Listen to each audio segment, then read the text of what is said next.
And I'm a senior fellow here at Hudson, and it's an honor and pleasure for me to be chairing this panel on John Fonte's new book, Sovereignty or Submission: Will Americans Rule Themselves or Be Ruled by Others? I served as Undersecretary of Defense for Policy at the beginning of the George W. Bush administration, and one of the more interesting experiences I had in the government was getting together with, I don't know, half a dozen people or so at the beginning of the process of producing the national security strategy for the United States. And it was an interesting exercise to sit down with a handful of national security officials and ask ourselves, how do we start? What is the most fundamental point that we can make about national security policy? We asked ourselves, if we have a national security policy, what's the essence of what it is that we're trying to secure? And there were certain discussions about how important is it to talk about the integrity of the territory or the lives of our people. And obviously that matters, but we ultimately came to the conclusion that the essence of what it is that we're securing is the system by which the American people can live as a political community governed by their own rules. I mean, protecting the independence and freedom and constitutional processes of the American people. And this emphasis on the American people's right to live by their own rules, which is to say to be sovereign and not to have any political overlords, is the focus of John Fonte's book. And I hope everybody understands from the remark I made, I think it's an enormously important book. It deals with the absolute, fundamental point about what it is our country should be trying to secure as it deals with world affairs, and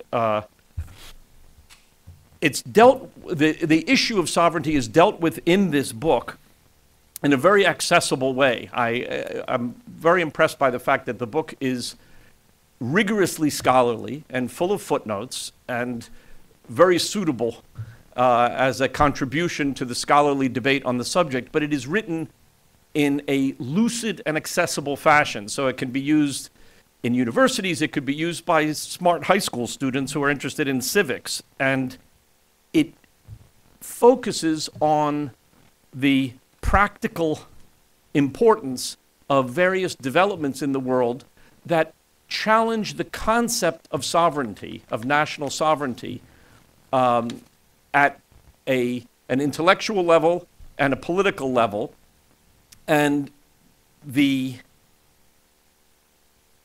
kinds of challenges that the idea of sovereignty faces in the world that are dealt with in this book are challenges that I think should concern all Americans. The lessons of what happens if one doesn't pay attention to these challenges are quite easily seen in Europe, and I think we'll get some discussion of that today from the panel. That what are the practical consequences of abandoning or relinquishing or allowing encroachments on national sovereignty. We have a terrific panel to discuss this. First of all, of course, is our author, John Fonte, who is a senior fellow here at Hudson and directs the Center here for American Common Culture, which provides analysis and policy advice on civic education, citizenship, and issues concerning the interplay of national identity, the assimilation of immigrants, global organizations, and the Future of American Liberal Democracy.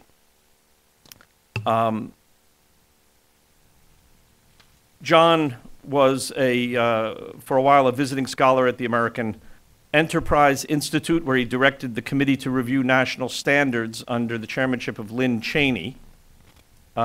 He has served as an advisor for the organization Civitas, a framework for civic education funded by the Pew Charitable Trusts, and was appointed by the general editor to write the chapter on the Federalist Papers. He's taught at higher education and secondary school levels. He received his PhD in world history from the University of Chicago and his MA and BA in history from the University of Arizona. After John talks, we'll call on John O'Sullivan, who is now the vice president and executive editor of Radio Free Europe, Radio Liberty.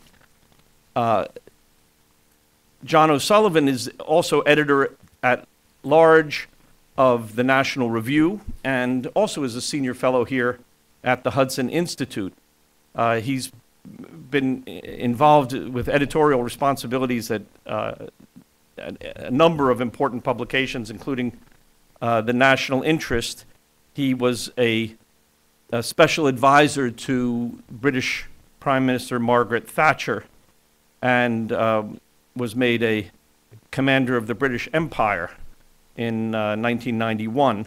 He founded and co-chaired the New Atlantic Initiative, an international organization dedicated to reinvigorating and expanding the Atlantic community of democracies, which was created at a really terrific conference called the Congress of Prague in 1996 by President Václav Havel and Prime Minister Thatcher. He is author most recently of an important book called The President, the Pope, and the Prime Minister, which was published in 2006. And after John O'Sullivan, we'll hear from Jim Pinkerton, who is well known to many people for his regular appearances on the Fox News program, Fox News Watch.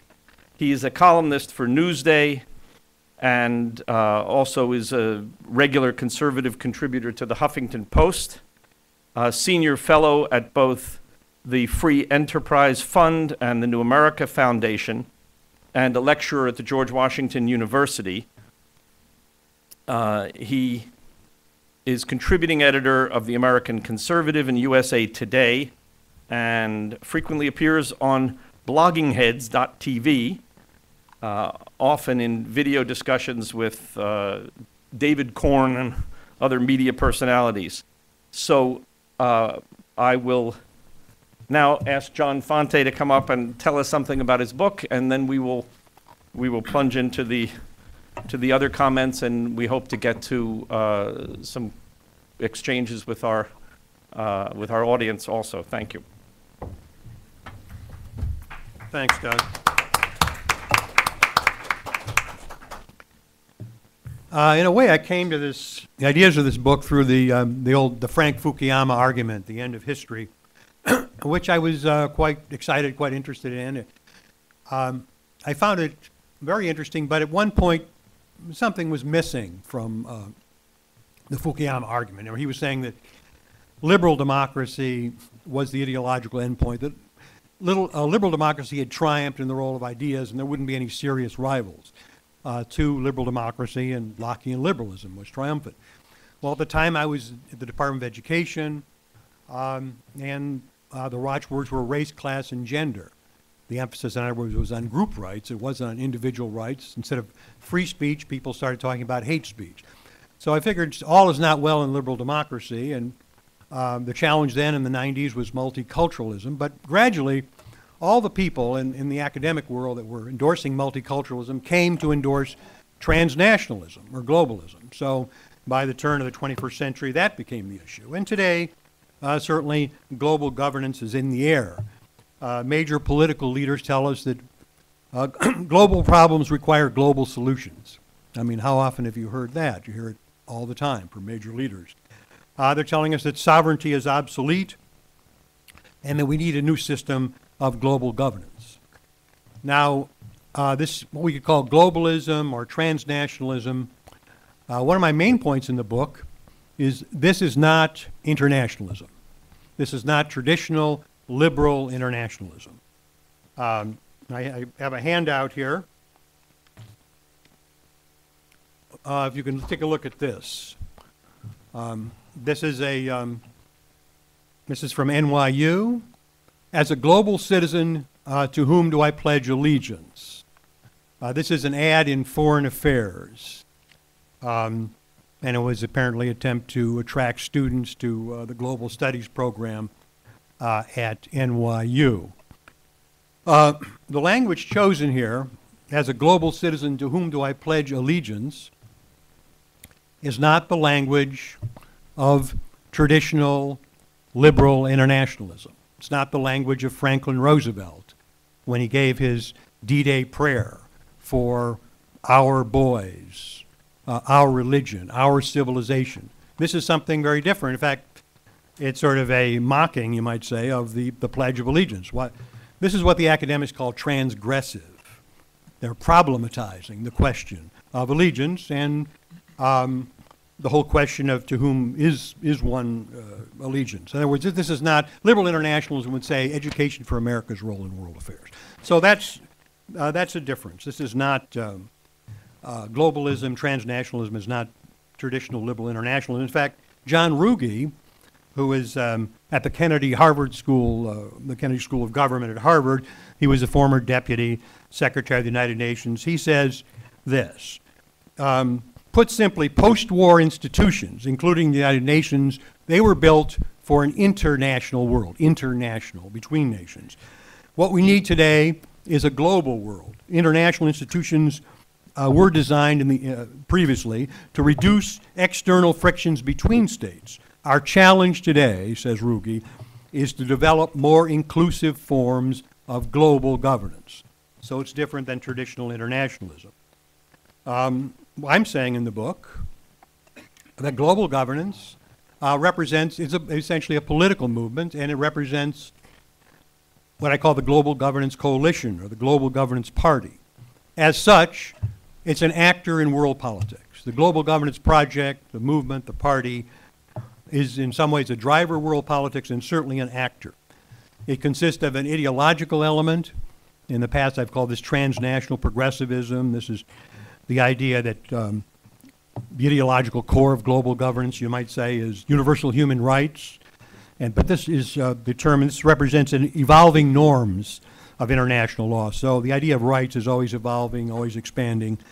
And the core concept is substantive equality. That is equality of result, not equality of opportunity or equality of law. So that, you might say, is the ideological base, but there's also a social base. There are transnational pragmatists, people who benefit. These can be seen from the leadership of the European Union today, are certainly leaders of the party of global governance. Elites at the United Nations who tomorrow will be reaffirming Durban III, reaffirming the Durban Declaration. The UN Human Rights Commission will be there and be doing this.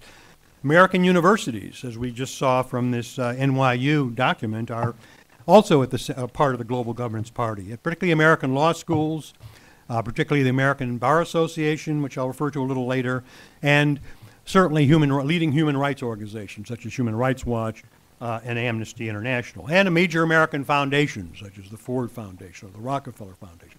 Some global corporations, transnational pragmatists, hope to benefit from establishing global rules over national rules. One of the key concepts of the global governance theories is the theory of the postmodern state. Robert Cooper was a British diplomat. He's currently at the European Union, a diplomat at the European Union. His book, The Breakup of Nations, he talked about the postmodern state. So the mainstream of the global governance project today doesn't talk about the disappearance of the nation state. They're not saying the state's going to disappear. They're not going to say there's world government. Instead of the state disappearing, it's going to be demoted. That's the terms of, for a law professor, that they will be demoted and essentially they'll be postmodern. I mean, Cooper gives an example of a modern state would be a state that exercises full sovereignty. United States, China, these are modern states. The states of Europe, Cooper says, are postmodern states. The key to a postmodern state is the sharing of sovereignty or pooling of sovereignty. So they don't exercise sovereignty individually, they share it or pool it, they give it to some supranational authority. As Cooper says, they right down to the regulations for beer and sausages. We have pooled sovereignty in the European Union. Well, and of course, in one of the main points of my book is that the postmodern state is post-democratic because there is very little or no democratic accountability. But the key issue is sovereignty. Well, what is sovereignty? Well, Abraham Lincoln defined sovereignty as a political community without a political superior. But Europeans today, we could say, and international law professors think in terms of something called Westphalian sovereignty. This goes back to the Treaty of Westphalia in 1648, which ended the 30 Years' War. There were many religious wars in Europe, Catholics fighting Protestants. It was difficult who should be the ruler of a particular state. So the nations of Europe launched what's called the Westphalian System, and they said that the sovereign should decide the religion for that territory. So whether it was the Duke of Weimar or the King of France, the sovereign ruled in his territory, and later, of course, this became the nation state. So Westphalian sovereignty is the term often used today to denote the sovereignty of the nation state. In my book, it dawned on me as I was researching the book and writing the book that Americans don't think in terms of we're Westphalians or Westphalian sovereignty. We're part of the Westphalian sovereign system. That's just not part of the American DNA. What we do think, with Americans think, who's sovereign? Well, we can go back to the Constitution, which was celebrated September 17th in Philadelphia, 1787. We, the people of the United States, are the opening words to the preamble of the Constitution. So instead of Westphalian, Americans have an understanding of Philadelphian sovereignty. That sovereignty resides in the people, not so much the nation state or the state. So Americans have a Philadelphian understanding of sovereignty. And my book, in a sense, is a moral, I'm trying to make it, a moral and intellectual defense of Philadelphian sovereignty. Now, that was Lincoln's definition, in a political community, and he was talking about we the people, as he did in the Gettysburg Address, of course. Now, there's an important office in the United States State Department. It's called the Office of Policy Planning. It's sort of the in-house think tank of the State Department. That was the office held by George Kennan, who wrote the famous X-telegram, the architect of the Cold War strategy. He was the head of the Office of Policy Planning. So it's sort of the intellectual heart of the State Department. If we look at the last 10 years, we've had, there's two people that have held this office that have been academics, and they've written and supported the idea of diminishing sovereignty and supporting global governance. In 2006, the former head of the Office of Policy Planning under George W. Bush said it was time to, quote, rethink sovereignty. This is Richard Haas, who's currently head of the Council on Foreign Relations. He said that globalization implies that sovereignty is not only becoming weaker in reality, but it needs to become weaker. States would be wise to weaken sovereignty in order to protect themselves, because they cannot insulate themselves from what's going on. So that was one. He headed policy and planning with Colin Powell the early part of the century. And then recently, the last 2 years, under President Obama, the head of policy and planning was Anne-Marie Slaughter, and she wrote as an academic, not when she was at the Office of Policy and Planning, but earlier as an academic, sovereignty must become more flexible. Sovereignty should mean, this was her definition, quote, the capacity to participate in these transnational decisions. That would be definition of sovereignty. Well, frankly, I prefer the Lincoln definition, I guess. a political unity without a political superior. Well, this is all a little abstract. Let's dig down into the weeds.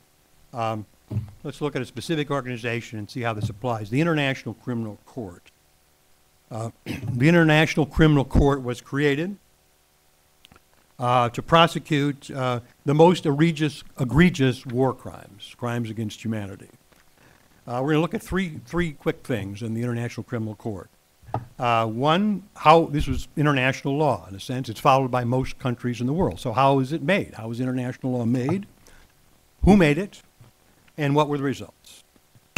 Well, the International Criminal Court was a conference in Rome, various other places, but it ended up in Rome.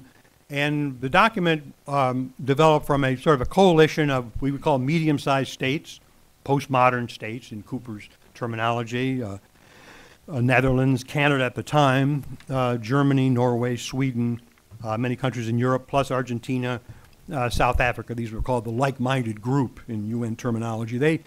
They worked with non-governmental organizations. There was a whole series of human rights groups, NGOs, particularly Human Rights Watch, Amnesty International, what's now called Human Rights First, funded by the Ford and Rockefeller Foundations. They were at the conference and they came up with these goals. Their goals were to establish a supranational court above all nation states, to set up an independent global prosecutor free of the Security Council, therefore free of American veto, and to have as wide or universal a jurisdiction as possible. The interesting thing that went on at the conference was that these postmodern states like Germany and Argentina would develop position papers. The United States would rebut them and say, no, we want this to go to the Security Council, we want to veto international criminal, they shouldn't be having a global prosecutor. But then the American NGOs would come up with counter proposals. So essentially, a lot of the intellectual heavy lifting was being done by Amnesty International, Human Rights Watch, Human Rights First. The American lawyers would counteract actually the position of the American government. Now that's transnational politics. That's what's happening. That's what's happening already today, and that's we're going to see a lot more of it in the 21st century. Well, the International Court pretty much got their way in the lawmaking, and the key figure was someone named Philippe Kirsch, who was a Canadian diplomat. Now this is a pretty, I see looking out, I know a lot of you folks, and there's some Americans, some Europeans, and people with think tanks and so on here. A pretty sophisticated audience. How many of you have heard of Philippe Kirsch? Raise your hand, please. I guess nobody. How many have heard of Adrian Bowes? Nobody. Some of you may have heard of Richard Dicker, Human Rights Watch representative. I think there's maybe a hand or two. Well, these were the people that wrote the International Criminal Court. So Philippe Kirsch is the James Madison, you might say, of the International Criminal Court. Those are the people that made the laws. They made international law in the International Criminal Court. How many of you have heard of Barack Obama, John Boehner, Eric Cantor, Harry Reid, Mitch McConnell, Nancy Pelosi? You get the idea. These are the lawmakers in American democracy. You can elect them, re-elect them. They're accountable. Philippe Kirsch, Adrian Bowes, Richard Dicker are not accountable. That's the difference between lawmaking in global governance and lawmaking in American constitutional democracy. But the International Criminal Court today claims jurisdiction over American soldiers in Afghanistan because Afghanistan signed the treaty. So even though the United States has not ratified the ICC, they claim jurisdiction. So this is a wide claim of jurisdiction. And they claim jurisdiction over war crimes, and the standard for war crimes is Protocol 1 of the Geneva Conventions, signed in which the United States did not ratify, which Israel didn't ratify, neither did India. I'll give you one quick example of Protocol 1. If you're carrying out a bombing raid, you're supposed to warn civilians before the attack under Protocol 1. Well, the United States usually doesn't do that because it tips off the enemy. But if you don't do it, it's a potential war crime. So they're not only writing the rules, they're not only saying the United States did not, and Israel and India did not ratify this treaty, they're not only claiming jurisdiction over states that did not give their consent, they're also writing their own rules. So that is a problem that we're facing today, immediately. The United States is not a party, but the United States and Israel could be possibly engaged in this.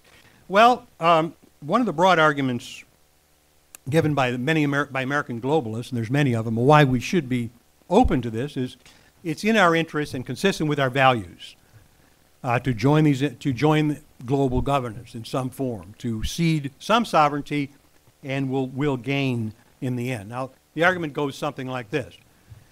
We're the world leader now, but we're not going to be the world leader forever. China, other nations are coming up. It would be good to establish the global rule of law now, to lock in Chinese elites, have them sort of internalize global governance like our, say, American lawyers did.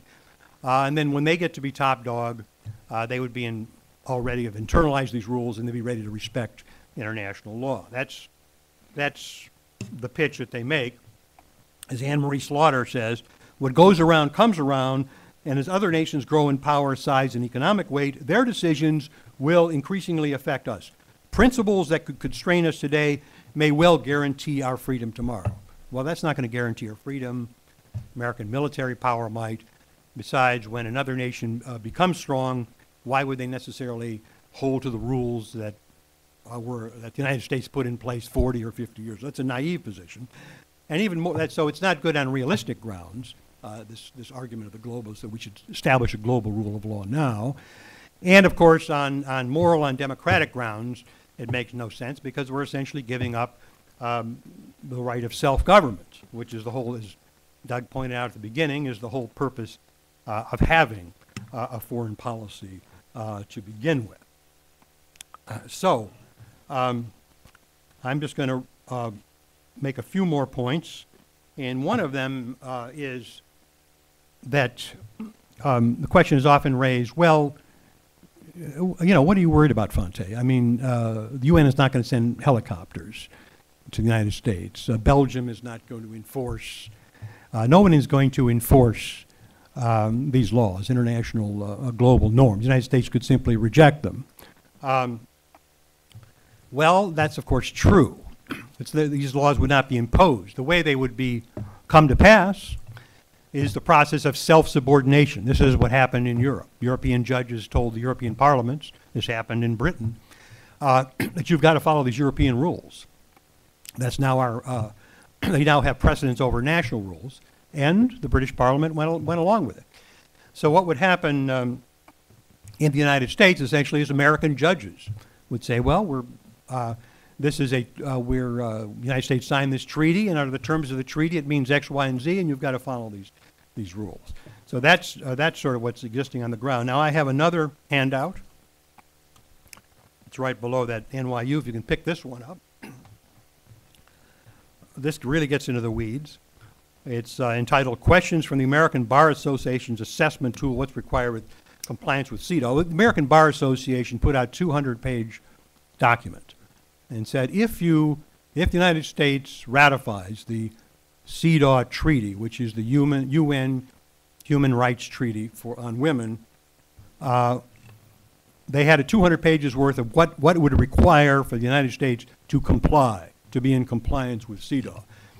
And they came up with a series of questions over this 200 years. And I pointed out here, I gave some check marks they asked the question, what training programs exist to educate judges, that's American judges, and other legal professionals about CEDAW, the UN's treaty's precedence over national law. So as soon as we ratify the treaty, the American Bar Association is already saying this treaty is self-executing.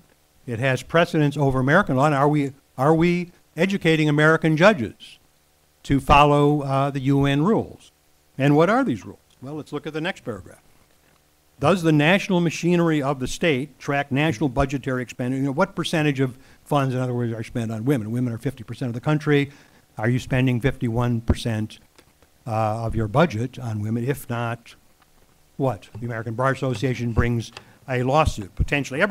These 200 pages, there's probably hundreds of potential lawsuits. If you go through these, just take a look at this, you'll see that the global norms are essentially what they call substantive, de facto. They're not about equality of under the law. They're not about equality of opportunity. They're about equality of results, essentially quotas. The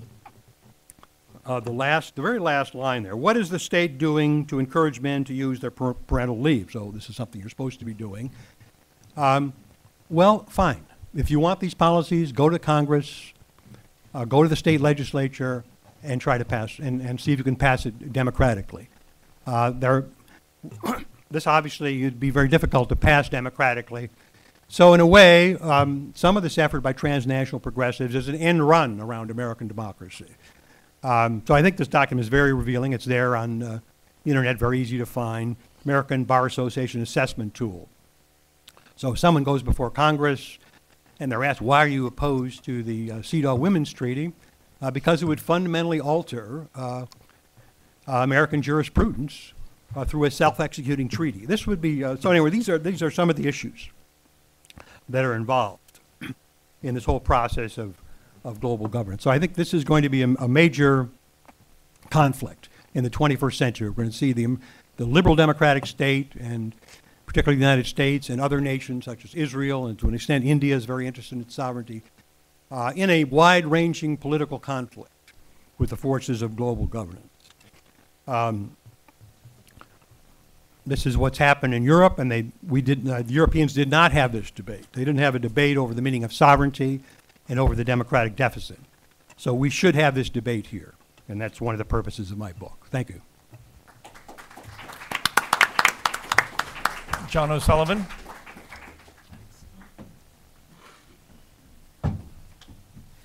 Thank you very much indeed.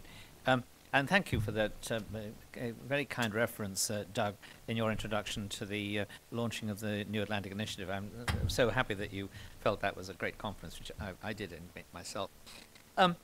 First of all, buy this book. I mean, that's the most important message that should come from this meeting. It's a terrific book. It's extremely readable. There's fascinating information on every page.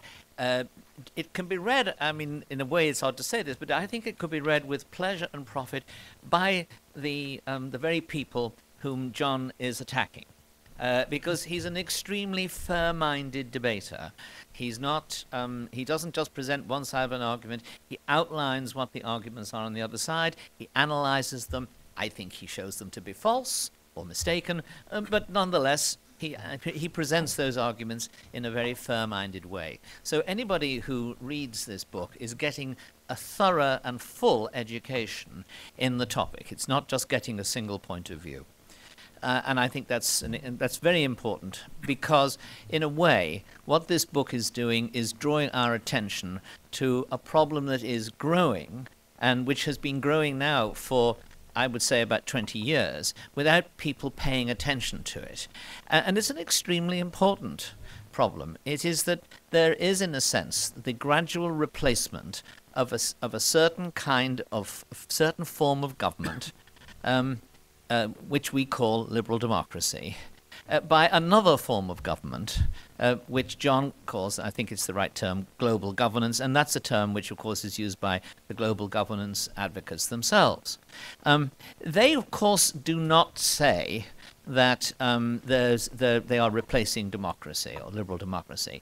People never say they're replacing liberal democracy. The Marxists always said that the democracy that they were going to introduce was better than the formal bourgeois democracy we lived under. It would be a substantive democracy in which real power and real rights would pass to the mass of people, as opposed to the purely formal rights they enjoyed under bourgeois democracy. So so the first point to grasp is that the argument of the global governance crowd, that they are, in a sense, fulfilling the promises of democracy, extending it, making it more inclusive, that these are arguments which we have heard at, I would say, more than once, but certainly once in the last 50 or 60 years, from people who are presenting themselves as democratic reformers, in this case Marxists, but who were in fact attempting to get rid of the normal rights we all enjoy. Above all, by the way, I think in addition to the rights we think of as a natural free speech, free inquiry, free association, and participation in government. I also think the right of a man to call, or a woman, to call his soul his own. I mean, one of the most striking features of non-democratic societies is opinion management, in which people are called upon to give assent to things which are not true, as part of their in a sense, a payment to their participation in public debate. And there is a danger that will happen. There was a danger that would happen on this policy until John's book, because until this book came around, you would have to search for opposition to global governments in think tank reports, in small books. I think there is a small cadre of gifted writers. I would cite people at the Hudson Institute alongside John as good examples. But Jeremy Rabkin springs to mind as someone whose works on this are very well worth reading. And I would also recommend Noel Malcolm's, the British scholar Noel Malcolm's little pamphlet on sovereignty, which is a model of reasoned argument. Now, if global governance is not a form of inclusive democracy, what is it? Well, I think it's a form of oligarchic rule. Now, it's disguised oligarchy, of course. And there will be democratic features in a thorough system of global governments left over from our present system of government. But in effect, the laws under which we live and which determine our behavior and by which we can be punished if necessary will be made in non-democratic ways and enforced in non-democratic ways. They will be enforced on nations as much as within nations. And although it will initially be that these laws will apply mainly to governments and to corporations, eventually they will be applied to people as well. And indeed, one of the main features of global governments advocates is, one of their persistent themes is their dislike of the First Amendment of the United States Constitution. They think that limits the prohibition of hate speech. And they try to persuade the American government on in all of these negotiations that the First Amendment should be reformed, got around, evaded, or possibly even abrogated, in order to pursue policies which would make it difficult or impossible to discuss certain topics. Why is and how is global governance incompatible with democracy? Well, I'm going to say two things about that. I'm going to throw out a scattershot of ideas because we don't have a lot of time if we're going to have a debate here. A scattershot. First of all, in order for there to be a democratic government, there has to be a people. There has to be a democratic people. And these people have the right of electing a government, unelecting it, of course, and then living under the laws which the government to which they gave consent passed. Now, there's a deep dislike of discriminating between citizens, namely the members of the populace, the people, the polity, discriminating between citizens and non-citizens in global governance literature. They're continually attempting to suggest that the constitutional rights, not the human rights, not the natural rights, but the constitutional rights of citizens should be extended to anyone who happens to be around at the time. And that will often strike you or me as reasonable in particular cases where we see someone needing decent treatment. But of course, you can't possibly run a democracy on the basis of no discrimination between citizens and non-citizens. Think of this from the simple practice of the humble tennis club. A tennis club consists of people who agree to get together and make arrangements for playing tennis. They join, they pay a fee. They have an annual general meeting which elects a committee, which includes the treasurer. The treasurer, with the committee, decides to spend money on perhaps hiring a new groundsman or building a new tennis court.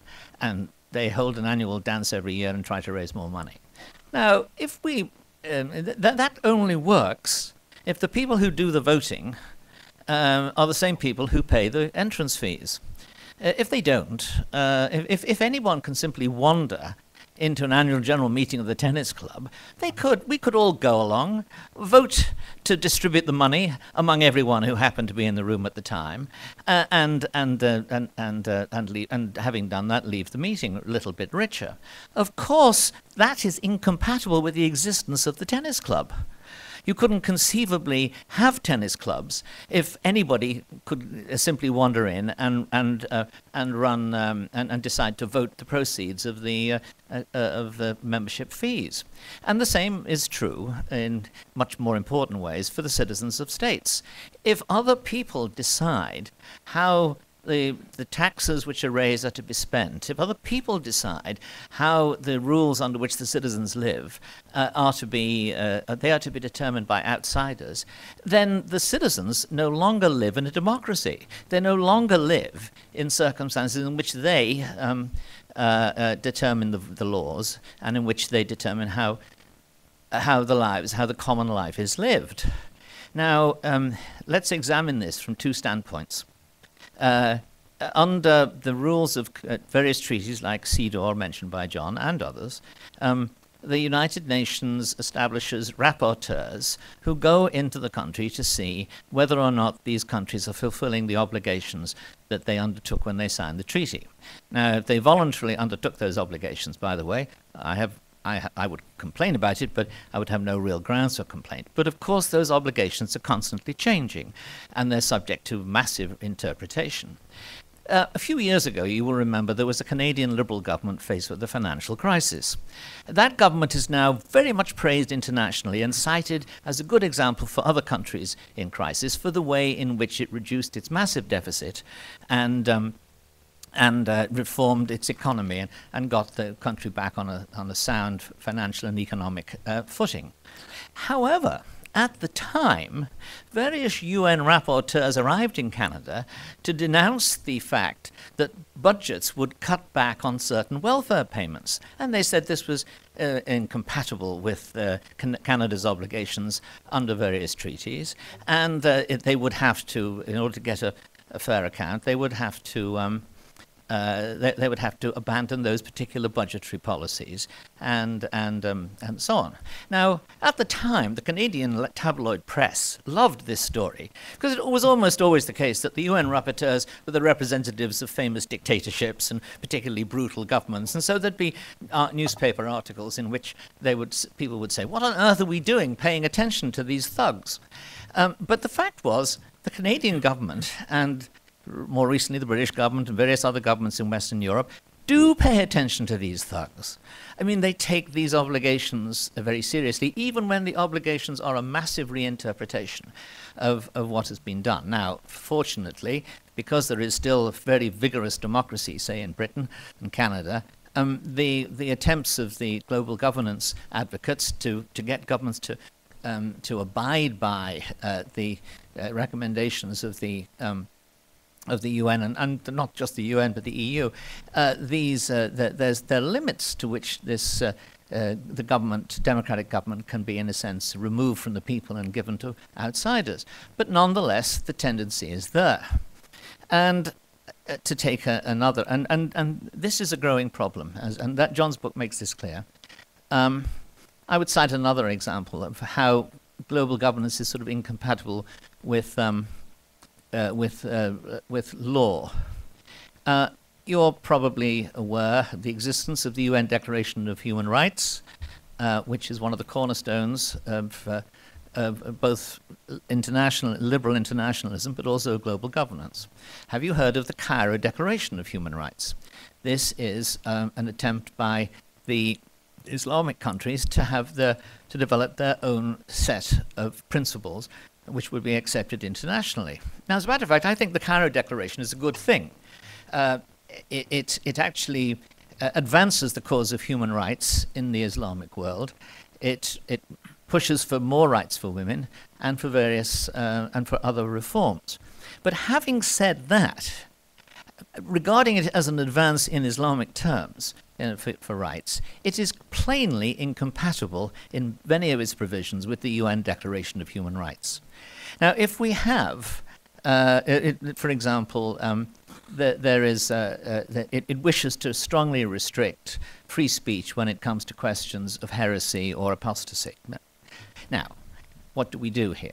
Either we abide by the Universal Declaration, which is fundamentally comes from out of the Western Christian and both the Western Christian tradition and the Western Enlightenment tradition, or we abide by the Cairo Declaration, which is from a different sort of tradition, because law is grounded in culture, which is grounded in religion.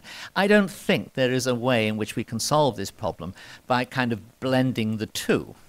So what we would have to say, in my view, is that there are two approaches. First of all, we could say, well, let's have different sorts of declarations of human rights applying to different cultures. I don't think that's going to turn out to be a practical possibility, but in theory it might work.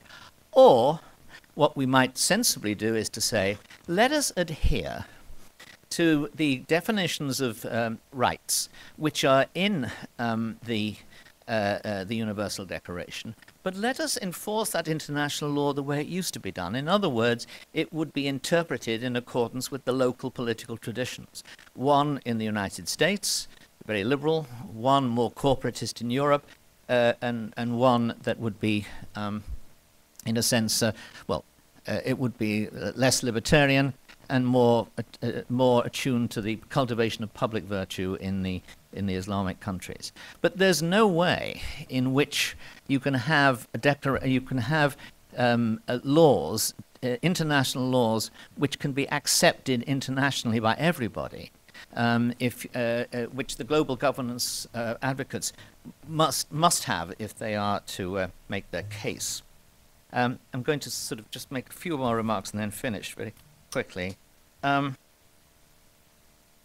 One of the most important features of democracy, in addition to it being morally the best form of government, is that it provides a feedback mechanism for error. If you pursue unrealistic policies in a democracy, you will lose elections. Maybe you won't lose the first election, but you'll certainly lose the second. And the politicians know that, and they therefore, in addition to trying to get their pet schemes through, they then try to they know that they can only go so far if the public is against them or if the facts are against them. Now, we were talking just before we came in, and we noticed that advocates of global governments claim to be in favor of democracy, except whenever the democracy is likely to produce substantive results that they don't like, they then find ways of going around it by going up to the higher level of government, in which the interpretation of international treaties will be enforced by the courts, that reference to the local government, or assisted, the courts assisted by NGOs. NGOs, by the way, have zero democratic legitimacy. They're just groups of people who get together and decide they'd like something done. In other contexts, when we don't like them, we call them special interests. And many of the NGOs are anyway financed by governments to covertly advocate their point of view domestically or internationally, and they are known by the charming acronym GONGOs, Government Organized NGOs. Now,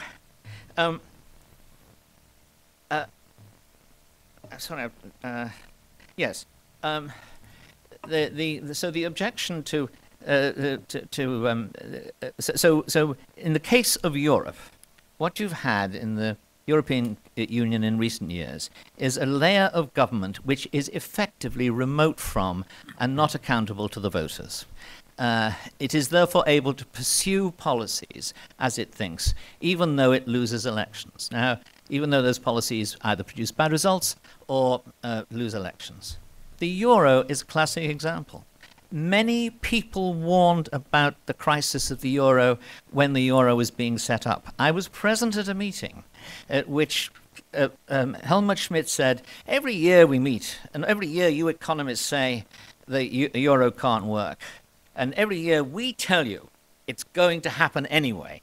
And Antonio Martino, the Italian foreign minister, happened to be there, said, have you considered that both sides of that argument may be right? Well, both sides of the argument were right. It couldn't work, and it came in. But the thing is, the crisis it has created is so great, and this is a government-created crisis. It's a global governance-created crisis. It's so great that no one really knows how to deal with it. We are still in the dark as to exactly what policies will be pursued. But the point is that until now, the euro was able to be pushed through against all opposition, and despite clear evidence of danger, because fundamentally it was a project at a level of government that was not democratically accountable. Now, my final point.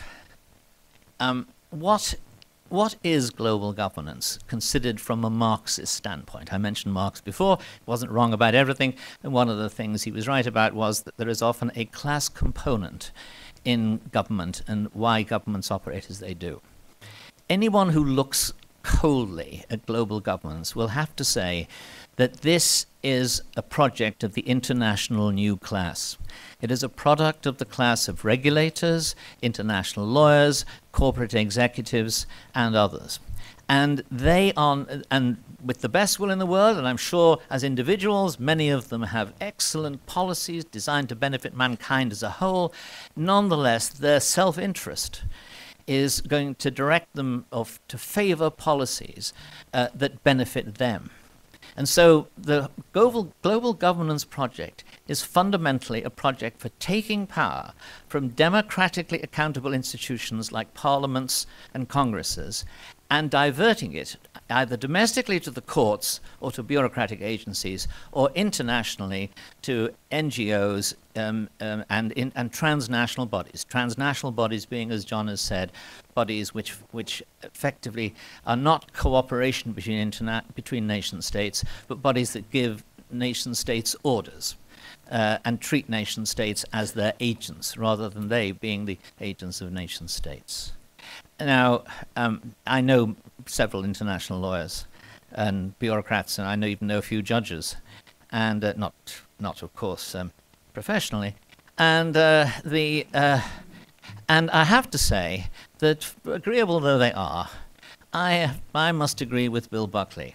I would rather be governed by the first 1,000 people in the Boston Telephone Directory than by the combined intellects of Harvard, Yale, Wellesley, and all the rest. Jim Pinkerton.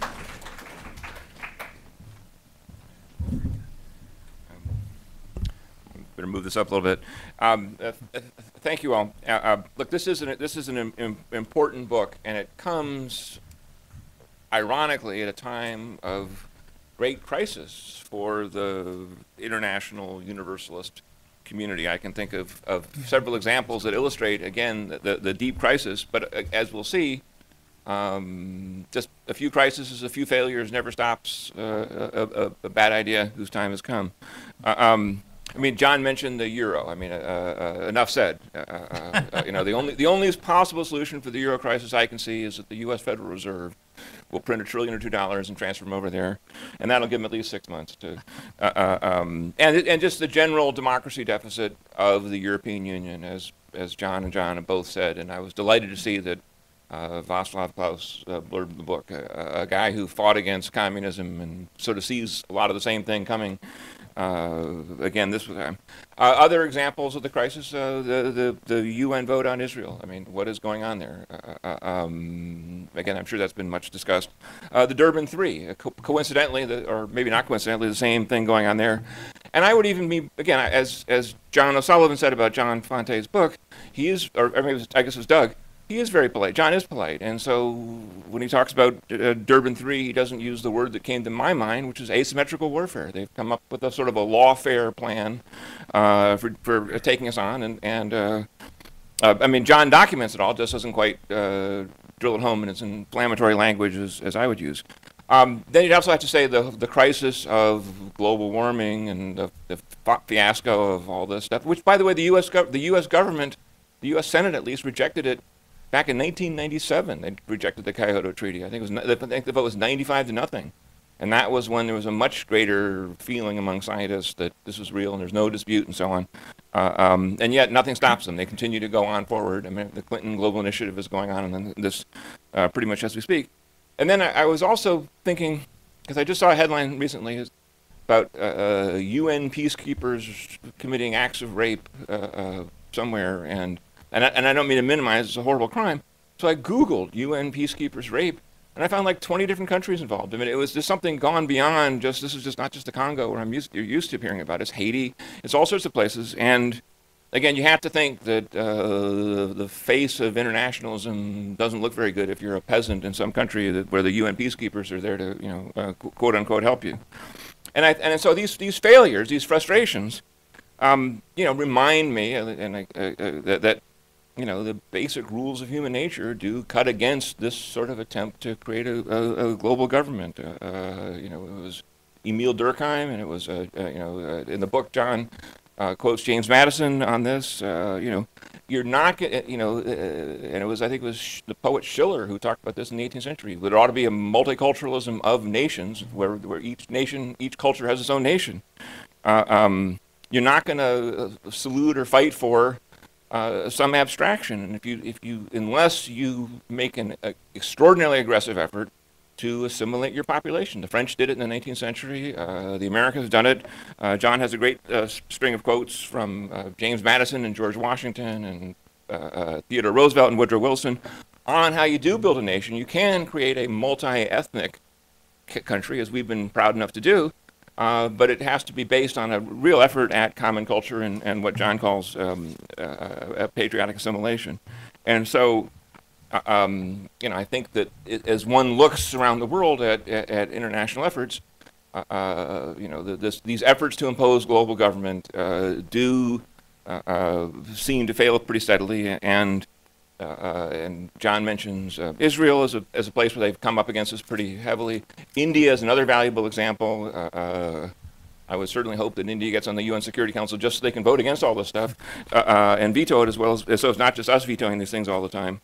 But again, and John mentioned the new class, which is a reference to the famous book by the Yugoslav, I only pronounce his name right, Milovan Djilas from the 50s. I was thinking of it sort of the Guardian class, as a play on the Manchester Guardian, which is sort of the kind of newspaper that every self-righteous, all the founders of the World Court that John mentioned, none of us have heard of. I'm sure they all read the Guardian in their time. So again, where does this? How does an idea that is so frustrated and so failed gets juice? And again, I think it does come from sort of the class interest of what we might call sort of the global guardian class, and it has deep roots, as John gets into, the dream of Roman empires and the Roman Catholic Church and caliphates and so on. And I think that it's worth, therefore, reminding us, even as all these crack-ups occur, we are seeing, and again, this book is worth reading just to get a handle on Anne Marie Slaughter and Harold Coe. And who doubts for a second that Barack Obama, when he leaves the White House, whether it's in 2013 or 2017, they're going to be nominating him to be UN Secretary General and so on. I mean, you can sort of see that he's a natural for that sort of effort. If I could offer a criticism, or at least a quibble, I would say, John, you do mention it many times, including in your presentation just now, the issue of how corporations have pushed this along. If this were just liberal professors and internationalists and bureaucrats and inverted Marxists and so on, they wouldn't have gotten nearly as far as they get when they have the Fortune 500 and the WTO and the European Union is these things have their roots in corporate rationalization, and I think that in sort of short-sighted business sectors, they say, look, if we get an international customs, if we get IP laws, if we get trade laws that we want and so on, and if some professor wants to have some multicultural festival somewhere, well, who cares? It's just not relevant to us. And if our country is unpopular, then we'll simply stop waving our own national flag and just sort of wave the corporate flag or their flag instead. Again, it's an interesting debate to have as to who was really pushing. Does the European Union have its origins in Charlemagne, or does it have its origins in sort of the Zollverein of the Prussians in the 19th century? It's just something to argue about. I'll also say this: there's some things in this. I consider myself to be reasonably attentive to these kind of issues. But on page 302 is something that sort of blew my mind, which is this business that and again, back to who this international new class really is, the Human Rights Watch, the well-known human rights group, which is sort of always in the news, actually had a fundraiser in Saudi Arabia. I had no idea. I mean, and I checked your footnotes, and they're all there. It's not, the facts aren't in dispute. It just didn't seem to get that much attention, even though it was reported. I mean, as John, I think, quotes the Israeli government saying, you know, going to Saudi Arabia to raise money for human rights is like raising money from the Taliban to talk about women's rights. I mean, it's just sort of absurd. And the idea that they're even legitimate still in the eyes of much of the world of this guardian new class is just astonishing to me, and a reminder that you know, groups like UN Watch and so on, who have tried to do this kind of work, have really done something, have got a very, very target-rich environment in them. Finally, I also want to say that I very much support the idea of Philadelphian sovereignty. You know, every sort of foreign policy type knows Westphalian sovereignty. As John said, it was, you know, the result of the end of the 30 Years' War, and it did sort of give a kind of a license to dictators. Well, look, you're only a dictator in your little province, whether it's religion or human rights or something like that. And so to expand that thought and say, actually, no, we actually kind of here in America aspire to something better than the old phrase of, you know, cuius regio, eius religio, as in his land, his religion. I find that very inspiring, and I think that most of the peoples in the world, for the reasons I mentioned about sort of ethnicity and extended kinship, would feel that way. And the last point is, you know, John O'Sullivan said many, many years ago that if you can be liberal on immigration, I won't get it right, but if you can be liberal on immigration here at home, and that's another important part of the book at the end, you can't be liberal on anything else. If liberalism, maybe you could say better exactly what you said, because I think it was something, yes. I think if you, the Republican Party must choose. Either it can keep its policy, a liberal policy on immigration, and change all its other policies. Right. Either right. And if we have the Republicans, speaking as a Republican, if we have a liberal policy on immigration, we will elect some neo-Hugo Chavez type, you know, governor of California or governor of Texas, and who knows what human rights policies and liberal policies and right-to-life policies he will pursue. And so I'm delighted to see Mark Krikorian in the audience here, as somebody who has, at the Center for Immigration Studies, who has made this argument, which I think John, in his book, echo. And so for even after, you know, we fight the next round, this latest round on international government and global governance and the European Union, you know, and I'm delighted, you know, the wave on expansion of the European Union seems to stop, short of Turkey, which I consider to be a blessing for the Europeans. We still have the issue very much front and center here at home on, you know, do we want to defend this vision of Philadelphian freedom against, you know, people who never heard of John, the founding fathers, don't really care who they are, and there's no guarantee that if 10, 20, 30, 50 million of them come here, that they'll be very interested even after they learn about them, because they just have traditions. There's different countries for different peoples. It is a great idea that John's book also emphasizes, and I want to associate myself with that as well as with the entire book. Thank you.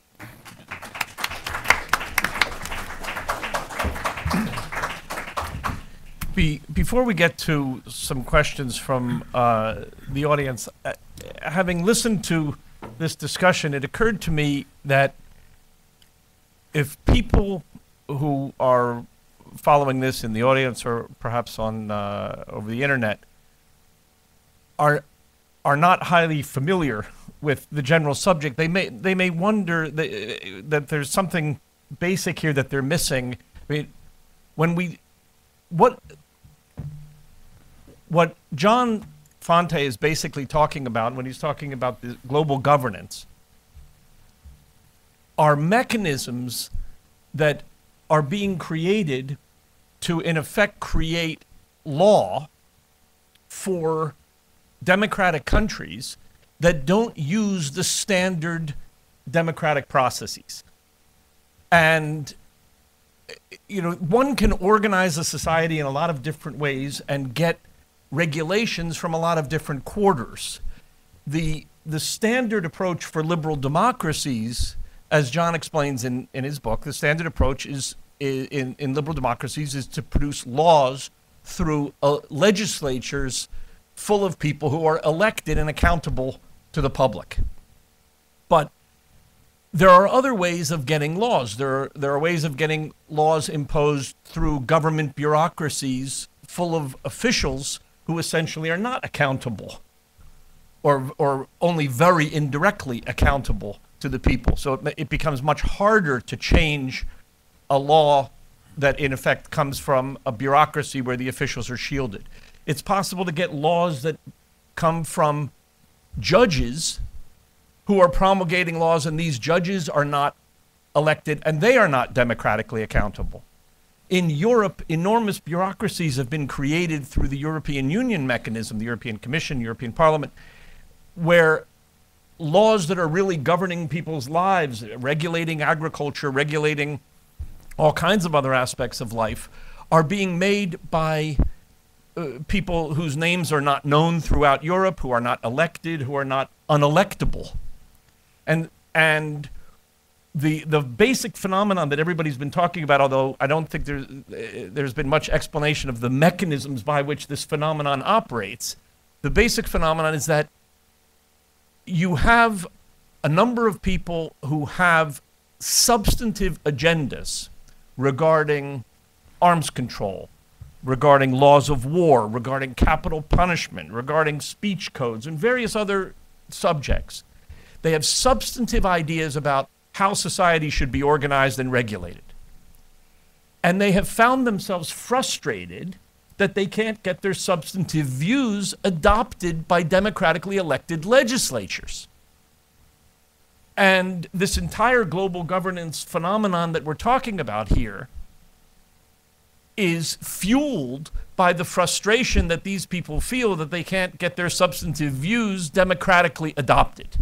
And so they're looking for, as it were, end runs and clever methods of getting their substantive views adopted despite broad-based democratic opposition to their ideas. And I think that rudimentary explanation is important so that you understand why John Fonte refers to this phenomenon as a non-democratic and even anti-democratic phenomenon. And pushing rules into forums and mechanisms and from individuals who are not democratically accountable is the essence of the danger that's highlighted in this book. Anyway, I wanted to give that basic, and then obviously anybody wants to comment. Let me make a comment. One of my points in my book was we have to rethink world politics and put the forces of global governance on the map, on the chessboard as an actor in world politics. This is a serious actor in world politics. We think of problems in the world. We think of Islam, radical Islam as one problem, the rise of China, and then we think of the West or the civilized world as an entity. Jürgen Habermas, I don't often agree with Jürgen Habermas, the German philosopher, EU exponent, but he said there is a divided West or divided civilization. And he's right in that sense. There are elements in the West that support global and civilization in general that support global governance, and those that support the democratic state. So we could think of, in this new chessboard, sort of new chessboard of world politics of the 21st century, we could think in terms of maybe four forces in the world. There's the radical Islamists, the rise of China, the liberal democratic nation state, which would be the U.S., certainly Israel, and to an extent. It would also include elements within Europe who are fighting to regain their freedom and, or at least their democracy and self-government. And fourth, the forces of global governance. So four different actors. And one theory, I think that makes sense of this, it's Anne-Marie Slaughter's theory, actually, and it can be applied. She talks about the disaggregated nation state. And of course, this is used by the global governance. In other words, the state is not, she attacked she explicitly attacked James Madison's theory of the unitary state in her writing and said, there's no unitary state. What we have is a disaggregated state where judges in one country, in some countries, should work with judges in another country against the legislatures in their own country. Or we can see there's some truth to this. Militaries get together, intelligence services obviously work together. So there's some truth in the theory of the disaggregated state. But Slaughter noted, and she's right, empirically what happened in Europe, she said the judges in Europe got together and they worked with the European Court of Justice against their own national parliament. Of course, she's recommending that American judges do that. That's why a lot of these exchanges between American judges and European judges, where they see themselves as part of a common search for a global law. Breyer and the others are sometimes going to these meetings. So this is part of the effort, but it's part of the theory, which I think makes a certain amount of sense, but it has to be taken into consideration, is the theory of the disaggregated state and the disaggregated nation. That's part of what drives global governance. And I mean, the side that I favor, the democratic state, can use this too today in Europe. There is an EU, and the elites have one position, but within Europe, there are people that would like to regain democratic sovereignty. The Tories in Britain, left-wing elements, the Greens in Germany to some extent, people in Scandinavia, even if there may not be agreement on substantive policies. There are many people, right and left, some Gaulists in France, right and left, that want to regain self-government. The United States should not stand in the way of the re-democratization of Europe if there is a move toward re-democratization, and we certainly shouldn't be propping up the euro. John? Well, just on a very minor addendum to what you said, Doug, and I think it was necessary to say that. We hadn't really put it as in that simple way. But one minor supporting argument is this. You often hear the justification for judges passing law, acting as legislators, on the grounds that this is right because the Congress or the legislature has failed to act. This rather makes it sound as though the legislators were playing tennis or chasing girls when they should have been passing laws. In fact, of course, very often the legislature has discussed the question at issue and has decided not to pass the reform that the reformers would like. Now, therefore, the legislature has acted. It has rejected the reform. The failing to act as a concept only makes sense if you assume that history has given us an obligation to move in a particular direction. That's, of course, a nonsensical idea, since history, the posterity doesn't know what the issues are. But it's an argument that you come across again and again and again in places like New York Times editorials, and it is without foundation. Add one point, and that is, I would also just say that in all these discussions about, especially judges from other countries being part of our judicial process, this is a complete hot-button issue with voters. And if you put 90% of the politicians in this country in either party and said, well, what do you think about some judge in Japan or Germany deciding American law, they'd say no. The politician would say no. And then they would go and vote to confirm a judge who just said the opposite, or they'd agree to, again, people like Harold Koh get confirmed by the Senate and so on. The challenge ongoing for anybody who shares, as I think certainly the four of us up here do, John's vision of how things ought to work, is to really, really stay after elected officials and not let them get bamboozled or otherwise buffaloed by their staffs. This is what think tanks should be doing, is producing Schedule Cs, to use the phrase, for executive branch or congressional staffers, who actually say, well, no, actually, I read a book or went to a conference one time, and what these nice people from the Yale Law School have in mind is exactly the opposite of what the folks back home think we ought to do, and then have the resolution and the fortitude to stick with that view even after the New York Times writes an editorial denouncing you as some kind of right-wing goon. All right, we have time for a few questions. We can run a little bit later than scheduled so that we can get a few questions in from you. Gentlemen, here, hold on one moment till the microphone comes to you, and if you could mention your name and affiliation, we'd appreciate it. Mark Krikorian, Center for Immigration Studies. I had two quick questions. The first one is, what do we do about it? And it seems to me that the vehicle for the subversion of democratic governance within the United States that global governance uses is the non-democratic elements of our own government. In other words, bureaucracies and judges especially. And so it would seem to me that one part of a practical agenda of an anti-global governance thing is not just trying to not have Harold Koh working in the State Department, which is obviously good, but also, for instance, term limits for federal judges, or sort of time-limited periods for federal judges, or a administrative veto that Congress could exercise over bureaucratic regulation, that kind of thing. So it seems to me one point is important is, are there domestic political means to actually try to frustrate to some degree this effort? And the second point is, I was really glad that Jim brought up the corporate role in pushing global governance, because there really is, there's a sort of a transnational left and there's a transnational right.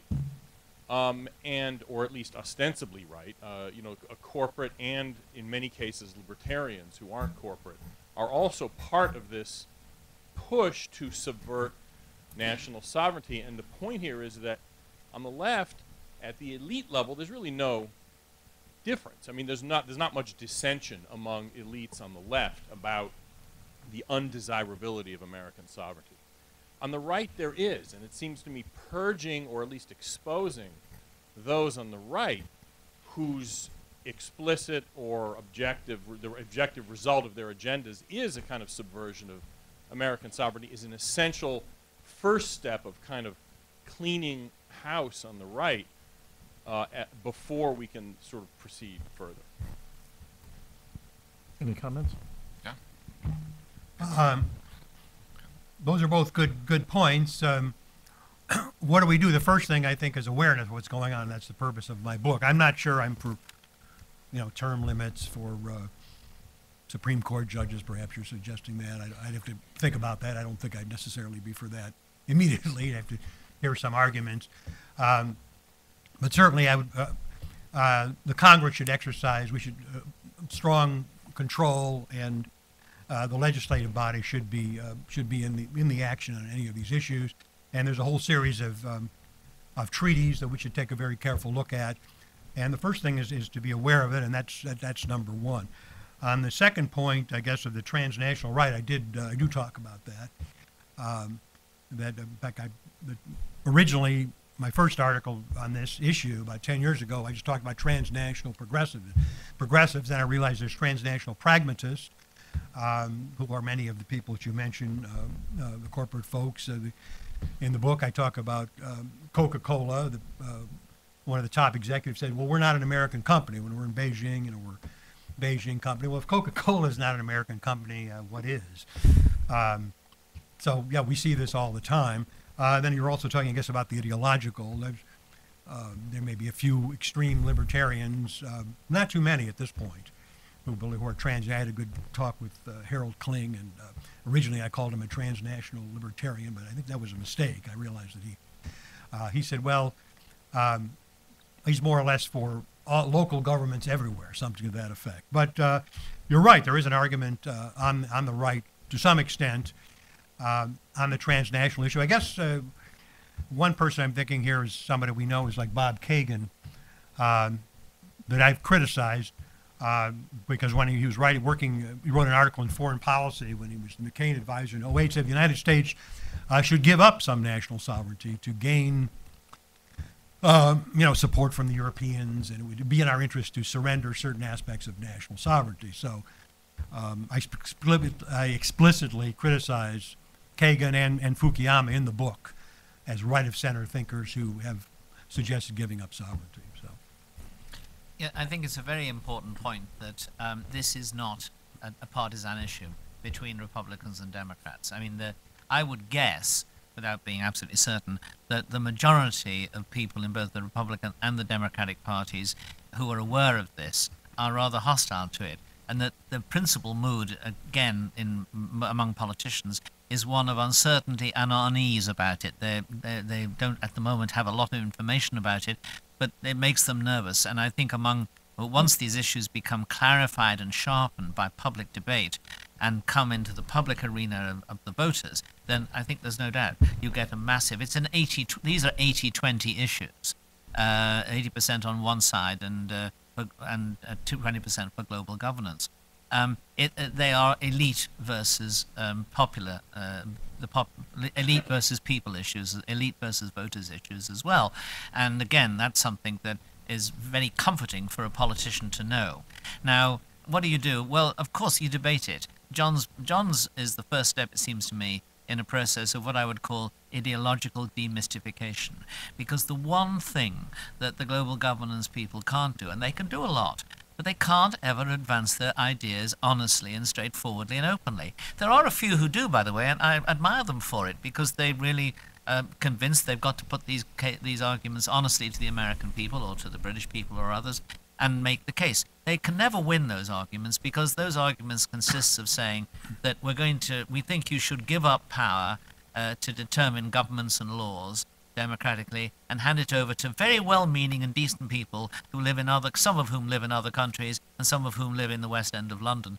And most people who live in Leamington Spa and Bolton and so on, or Peoria, Illinois, they don't want to do that, and they're right not to want to do it.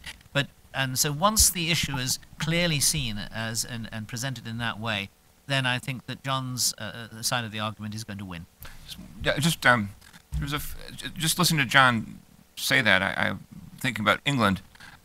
In the recent riots in London and elsewhere across the country, there's a British observer named Richard Starkey, not Ringo Starr, but another fellow named Richard Starkey, who made the point that the rioters in London were our worst nightmare, sort of Clockwork Orange, sort of multi-ethnic thugs, and that whereas in places out of London and Manchester and Birmingham and Wales and Scotland, places that are far poorer, far higher unemployment, there weren't these kind of riots. And the point was, those are the places where they still have English nationalism or Scottish nationalism, and it provided some kind of Gemeinschaft for the communities that kept them from just destroying everything. And so the places where the kind of transnational, progressive, pragmatic, whatever you want, right, left, whatever you want to call it, has had its greatest effect in terms of delegitimizing local patriotic symbols are the places that suffered the most in the recent riots. This gentleman here. Thank you. I'm Leon Weintraub, University of Wisconsin. First, a brief comment on what Mr. Feist said about non-democratic institutions seeking to make an end run around democratic institutions, that we all should give due credit to John Bolton, who years ago included this in a lot of his writings, for example, about the ICC, about the Landmine Convention, about other organizations. He called, the phrase he used was having a second bite at the apple to describe, so we ought to give due credit to that. But I do have a question for Mr. Fonte. You mentioned about the Geneva Conventions and responsibilities. I'd like to ask you about another convention, about the Vienna Convention, and particularly the responsibility of governments to allow people from other countries who've been arrested to have the right to inform their embassy, particularly about the difficulties that have occurred in the United States or the controversies.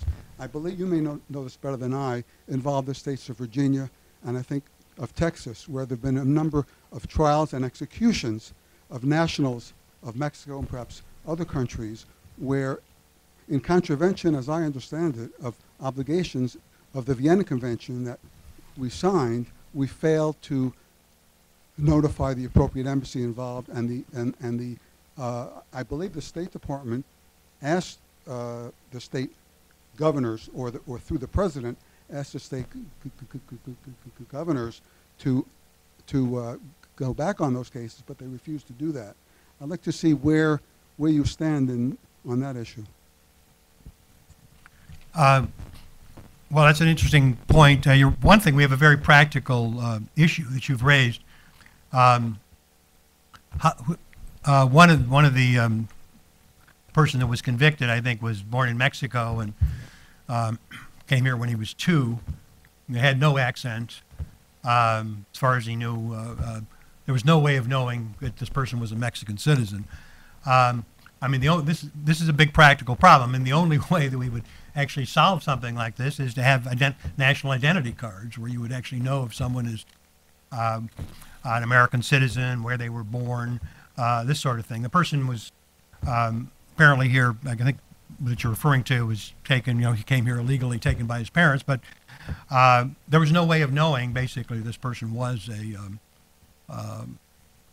technically a Mexican citizen. He was probably only technically a Mexican citizen. We would have to have some type of national identification. In fact, that's a couple of these cases are apply there directly, where the people didn't even know, they didn't even know themselves that they were Mexican citizens. So they start off with a very practical problem. And I think the United States, it's a question of, I have to actually take another look at this because it's sort of forgotten a little bit about it, but what I remember is that the U.S. has a different, chooses to interpret the Vienna Convention slightly differently than the courts, than the International Court did. There's a different American interpretation to it. That we do adhere to that, but our interpretation was a little bit different. So, if we're aware of somebody, if someone asks certainly for it, they want to see their consulate, they could always do that. But these people didn't ask that, and they didn't even know that they were necessarily foreign citizens. So, the only way you'd solve this problem is by having a national identification. Could I just add to that very quickly? This is the obligation under the Vienna Convention is an old-fashioned form of agreement between states and doesn't come under your general disapproval. It's perfectly reasonable, and these have been apparent violations, unintentional violations of it. And we should try to take practical action to make sure they don't happen again. But what follows reasonably from our discovery that something like this has happened? It seems to me that what follows is that to have an investigation to make sure that no injustice flowed from this, that the trial wasn't unfair, that he was not denied, that the accused person was not denied right to counsel or any other rights he had.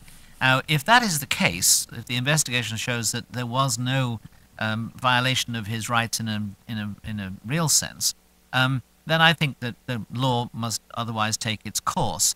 And the problem here generally is a much wider domestic American problem, which is the multiplication of procedural rights to the point where the interest of justice sometimes seems to get lost. There has to be some kind of limit on the number of times you can appeal on the number of grounds against offences. I realize that the question of capital punishment introduces new problems into that argument, but as a general rule, I think we have to look at the appeals procedure. The gentleman in the back. I'm Victor Stone, and the question that I guess I'd like the panel members to tell me is whether their objection is really substantive or procedural. As I listen to what was presented, it seems to me that the participation in the UN is acceptable because there is a Security Council upon which the United States, Great Britain, and nations who put the UN Charter together made sure they had a veto, which allowed them to opt out of a topic if it was one that they didn't, let's not go there. Within the U.S. Constitutional system, except for issues that must be decided between states, states similarly have a right to assert their own sovereign immunity, and it means that somebody just can't go there. You can't just sue the state for this or that without their permission. You can't sue the federal government without their permission, except, for example, for a tort claim where they've waived sovereign immunity. So it sounds to me like the objection is the form that these international governance organizations are taking, in that, like the ICC, they don't want to allow a veto in an area where your cultural norms are superior. So, for example, even if they could get a vote of the whole world, because everybody had a cell phone, and they could get everybody to vote by pushing their cell phone on capital punishment, and found out that they either did not want to allow capital punishment or did, a particular state might want to say, wait, we want to opt out of that part, but there is no mechanism to opt out.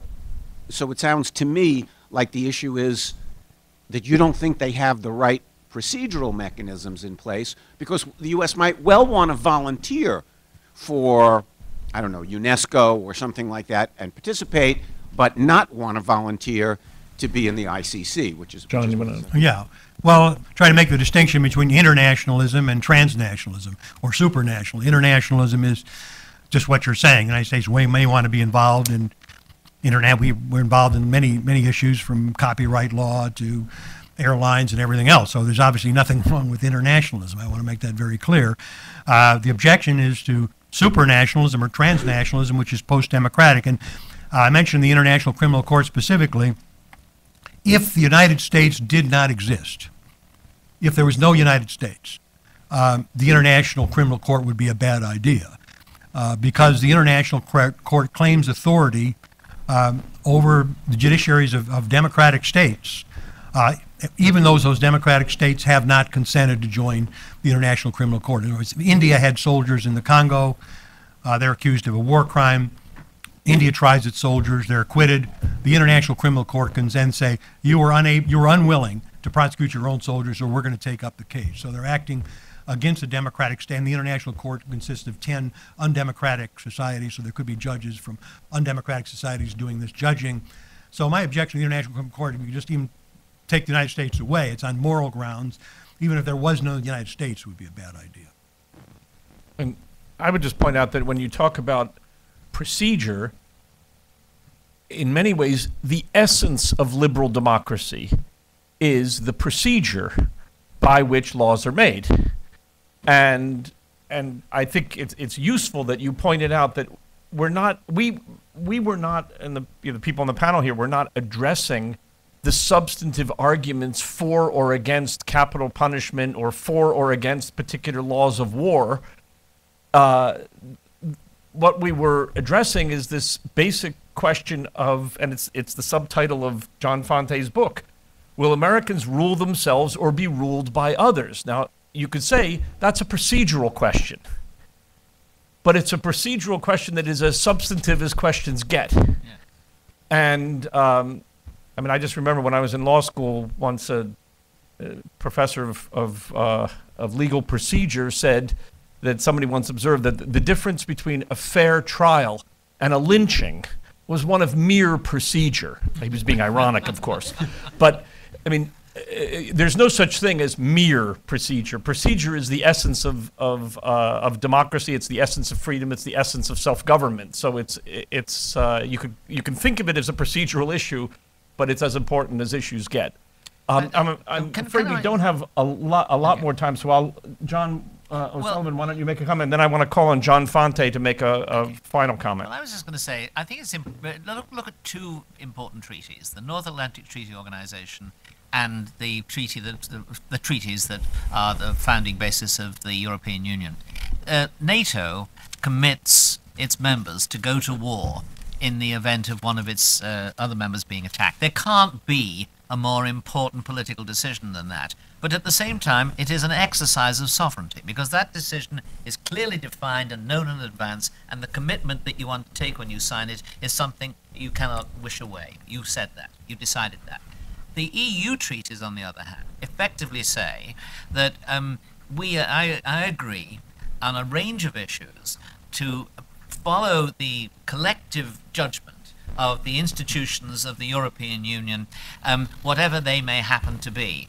And furthermore, over time, the institutions may change the arena, the area of decision-making. Now that turns you from a free person into a kind of a servant or even a slave. And it is therefore it is both a procedural difference, but an enormous substantive difference as well. And so I echo what Doug has said on that point. And I suppose really when it comes down to it, I would say I'm against this kind of thing because ultimately I believe in two things with which global governance is inconsistent. One is nationhood and national sovereignty, and the other is democracy. John, you want to make a closing comment? Yeah, I just want to say this argument, which I think is going to be increasing and come to dominate a good part of the intellectual discussion of the 21st century between the liberal democratic nation state and global governance, is really a very old argument. It goes whether the argument between the independent regime and some form of post-national empire. It goes back to disagreement between Alexander and his tutor Aristotle. It goes back to the Hebrew Bible, where the state of Israel was a self-governing entity. And it really comes down, in a way, to a very simple question, and that's who governs. In the end, it's who governs. That's the oldest question in political science. And in the end, the question is, do Americans and other free people have the moral right to rule themselves? My book says yes. Thank you all for coming. Buy the book. I really enjoyed it. May I ask you to? Oh, absolutely. Thank you. I'm headed around. See you again. Thank you. Albert. HEDDA? John, thank you. If you pulled me over, I just wish I could talk like that. Thank you. Thank you.